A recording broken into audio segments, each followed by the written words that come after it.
Well, less than a week before Missouri's November ballot gets finalized, backers of one initiative are suing the state to get on the ballot.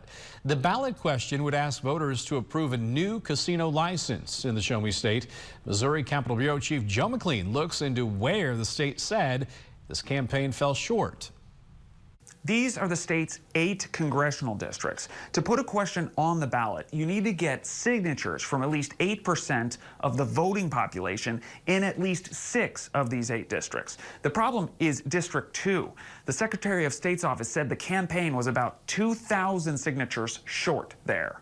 John Hancock, who works with the Osage River Gaming Initiative, said that's where Secretary of State Jay Ashcroft's office messed up. Oh, I think some stuff just kind of fell through the cracks. The Secretary of State's office rejected the ballot initiative, saying Missouri's 2nd district would have needed 2,031 more signatures to get on the ballot.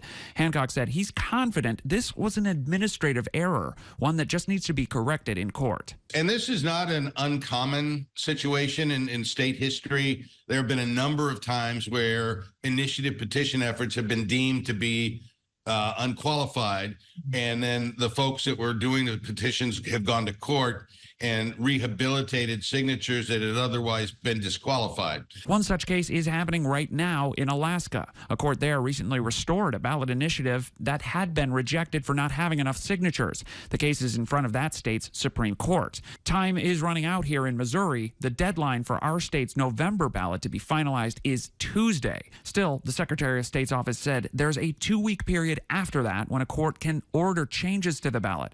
After September 10th, though, not even a judge can change what will go on the November ballot. In Jefferson City, Joe McLean, WGEM News.